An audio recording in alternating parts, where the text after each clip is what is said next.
नमस्कार प्रिय बच्चों। यह सबसे कठिन समय नहीं। कविता संपूर्ण करने के पश्चात हम प्रश्नाभ्यास कर रहे थे और हमने प्रारंभ के 3 प्रश्नों के प्रश्नाभ्यास कर लिए थे। आज हम इससे आगे प्रारंभ करते हैं। तो देखिए, चतुर्थ प्रश्न एक बार जैसे हमने तृतीय प्रश्न किया, लगभग वैसा ही चतुर्थ प्रश्न है। तो इसको एक बार समझ लेंगे।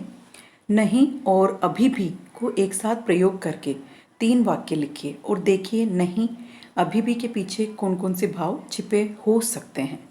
पहले हमने तीसरे प्रश्न में देखा अभी भी का प्रयोग करके, और निरंतर चलने वाला, बिना रुके चलने वाला भाव हमने वहाँ देखा।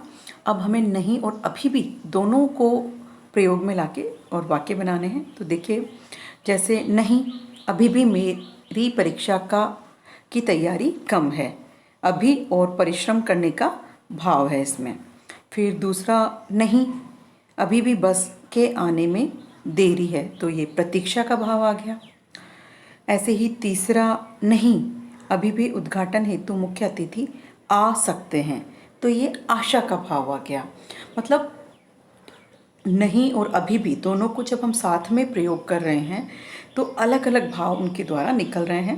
पहले में हमने देखा परिश्रम का भाव, दूसरे में प्रतीक्षा का भाव और तीसरे में आशा का भाव आ गया है। अब कविता से आगे का ये दूसरा प्रश्न देखिए कि आप जब भी घर से स्कूल जाते हैं, कोई आपकी प्रतीक्षा कर रहा होता है। सूरज डूबने का समय आपके खेल के मैदान से घर लौट चलने की सूचना देता है कि कोई घर में आपकी प्रतीक्षा कर रहा है। प्रतीक्षा करने वाले व्यक्ति के विषय में आप क्या सोचते हैं, अपने विचार लिखने हैं हमें। तो यह आप अपने से भी लिख सकते हैं, जैसे कि प्रतीक्षा करने वाला व्यक्ति हमारा कोई अपना ही होगा, मतलब स्वजन ही होगा। उसके मन में हमेशा अपनत्व और प्यार ही रहता है। जब हम विद्यालय से घर जाते हैं या शाम को खेल के मैदान में डूबता हुआ सूरज ये संदेश देता है कि घर जाना चाहिए, तो उस समय मन में केवल एक ही भाव उठता है कि माँ प्रतीक्षा कर रही होगी, क्योंकि वह घर में सबसे अधिक प्रेम और स्नेह करती है। उसका प्रेम और स्नेह अपनी संतान के प्रति निस्वार्थ होता है। ऐसे ही देखिए, अनुमान और कल्पना का ये जो प्रश्न है, अंतरिक्ष पार की दुनिया में क्या सचमुच कोई बस आती है जिससे खतरों के बाद बचे हुए लोगों की खबर मिलती है? आपकी राय में ये झूठ है या सच? यदि झूठ है तो कविता में ऐसा क्यों लिखा है? अनुमान लगाइए। यदि सच लगता है तो किसी अंतरिक्ष संबंधी विज्ञान कथा के आधार पर कल्पना कीजिए कि बस कैसी होगी, बचे हुए लोगों के खतरों से क्यों घिर गए होंगे। इस संदर्भ में कोई कथा भी आप बना सके तो बनाइए। तो ये पूरा आपके अपने अनुमान और कल्पना पर आधारित है, और हम इसका आदर्श उत्तरों में हम इसको देख भी सकते हैं। तो एक बार इन उत्तरों की ओर देख लेते हैं हम। तो देखिए,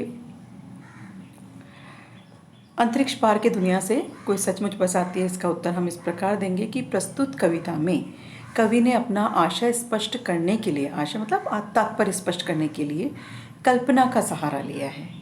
अंतरिक्ष के पार की दुनिया की सभी बातें लगभग काल्पनिक है। इस प्रकार की कल्पना को हम फैंटेसी कहते हैं। ध्यान दीजिए, इसे हम क्या कहेंगे? फैंटेसी। कविता में फैंटेसी बनाए रखने के उद्देश्य से कवि ने ऐसा लिखा है।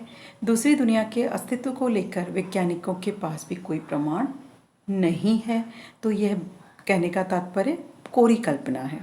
ऐसे ही कि जब आप घर से स्कूल जाते हैं तो कोई आपकी प्रतीक्षा कर रहा होता है।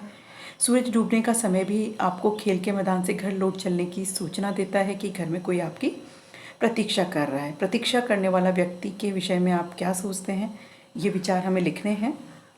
तो यहाँ आप लिख देंगे कि जब हम घर से स्कूल या शाम को खेलने जाते हैं तो घर पर माँ हमारी प्रतीक्षा करती है।